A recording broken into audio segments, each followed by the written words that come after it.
What is up, lads? How's it going? How are you getting on? And welcome back to the channel. It's been a while since I've uploaded a video, but we've had our break and FPL is back. That means it's time to start back creating content for the season ahead. I've been messing around with some drafts since the game launched last week, so let's see how I'm currently shaping up. Please give the video a like, drop a comment below, and subscribe to the channel if you're new around here. I'm hoping to grow the channel this season, and hopefully we can get close to 10k subscribers by the end of the season. With the intro out of the way, let's get into the video.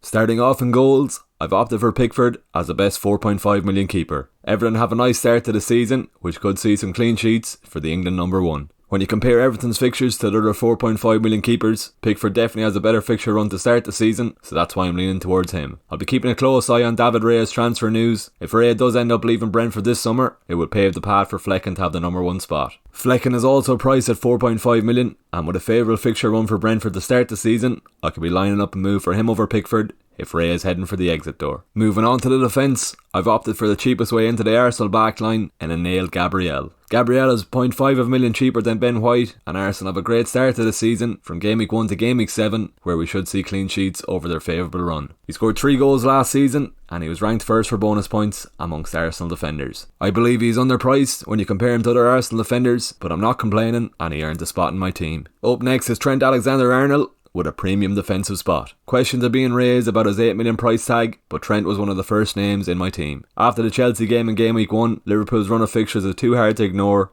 to go without him. If you do end up going without him, and he hauls against Chelsea in Game Week 1, it will take a -4 or even a mini wildcard to bring him into your team. For this reason, it's safer just to go with him, and you can downgrade him to Trippier or Chelsea defender if Liverpool start the season poorly. Our last offensive spot goes to Estepinian of Brighton. A price tag of 5 million is too hard to ignore, and with over 51% of FPL managers owning him at the moment, it's very hard to keep him out of the team. Brighton also have a very tasty first 3 game weeks, so if you do decide to go without him, you could be easily playing catch up. With the uncertainty around the number one spot for Brighton between Sanchez and Steele, Estepinian gives you an easy route into the Brighton defence. He's also ranked first for bonus points amongst Brighton defenders last season, and with 1 goal and 7 assists, he is well worth the 5 million price tag. Moving on to the midfield, starting from lowest to highest in price, Bryan Mbeumo is a popular man amongst FPL managers. He currently has a higher ownership than Mo Salah, and the Toney suspension is the reason why. He'll be an out of position midfielder, playing up front, and in the 5 games where Toney was suspended last season, Mbeumo scored 5 goals and 2 assists. He'll also get an extra point for a clean sheet, and he was ranked second for bonus points last season behind Toney out of the Brentford attackers. He'll also be on penalties, and with 9 goals and 9 assists last season, managers will be hoping he can thrive with Toney suspended. Moving on to our other 6.5 million midfielder, Mitoma earns my pick out of the Brighton midfielders. He's definitely more of a flair pick compared to March,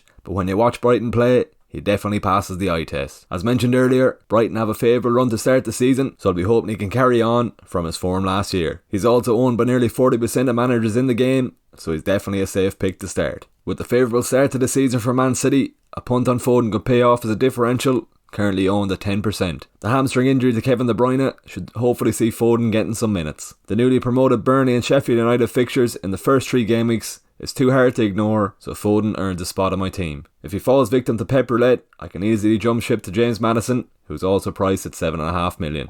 Along with Trent, Bukayo Saka was one of the first names into my team. Arsenal run of fixtures in the first few weeks is too hard to ignore. They face Forest, Palace, Fulham, Everton and Bournemouth in their first 7 game weeks. He's also on penalties, and I believe he was slightly underpriced at 8.5 million. I thought he would have been closer to 9 or 9.5 million. I'm also tempted to go with double Arsenal attack, but we'll talk about that later on in the video. My last midfield spot goes to Marcus Rashford, priced at 9 million. Bruno's 8.5 price tag definitely gave me food for thought, but with no striker currently for United, I think Rashford is worth the extra 0.5 million. We all know how well Rashford can return when he plays through the middle, so it is definitely something to keep a close eye on in pre-season. That completes my 5-man midfield, and my midfield is tactically broken up into 4 different price points. 2 6.5 million midfielders, 1 7.5 million, 1 8.5 million, and 1 9 million midfielder. These different price points means I can easily get to certain players with 1 free transfer. For example, if Son starts the season up front and is returning well for Spurs, I can move to his 9 million price tag with a move out for Rashford. The only notable omission from the team is a certain Egyptian king in Mo Salah. It is very difficult to find a balance when trying to own Trent, Salah and Haaland, so at the moment I'm content with not having Salah. This could definitely change close to the deadline, but for now he doesn't make the team.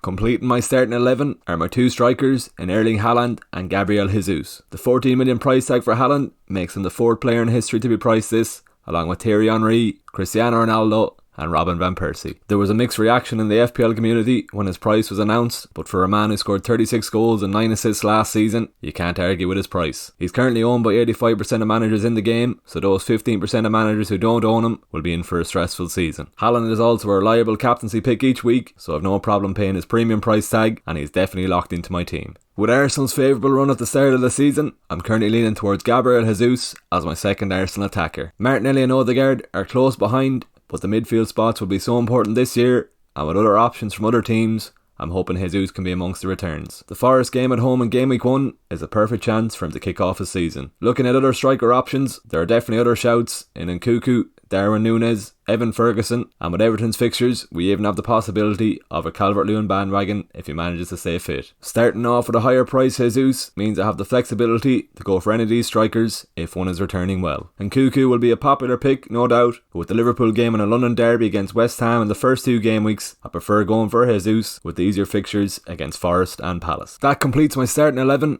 and moving on to the bench, Areola is my sub 4 million keeper. Fabianski is currently 38 and in his last year of his contract, so it will be interesting to see if Areola gets some game time in pre-season. He also played in West Ham's most important game last season in the Europa Conference final, so David Moyes definitely has faith in the French shot stopper. With the possibility of game time, he's easily the best 4 million keeper. Botman is next as my sub 4.5 million defender. Newcastle have a tough fixture run up until game week 5, but things turn sweet where they face Sheffield United and Burnley in game week 6 and game week 7. He's a popular pick, owned by over 30% of managers, and with a 1.5 million price tag cheaper than Trippier, it's definitely a cheaper way into the Newcastle defence. Amari Bell is my pick of the 4 million defenders. He had 43 starts last season in the Championship, and out of these games he scored once and assisted once. Luton have a decent start to the season from game week 2 to game week 9, and he's also a versatile player that can play centre back and left back. He probably won't see any game time in my starting 11, but it's reassuring to know I will have a 4 million playing defender that can come into my team if needed.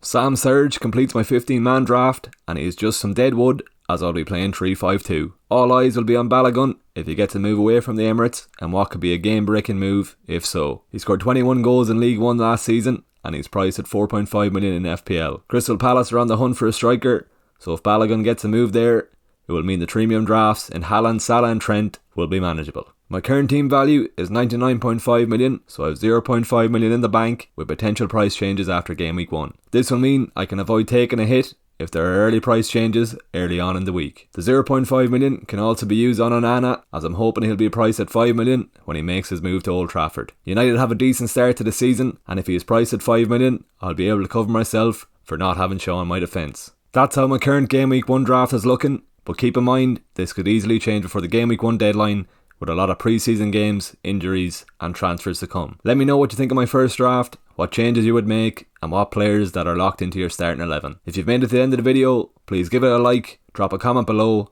and subscribe to the channel if you haven't already. Let's hit a like goal of 50 likes on this video. I'll have plenty more videos coming in pre-season, so keep an eye out on the channel. There you have it, there's my current game week 1 draft. Thanks for watching, I'll see you in the next video.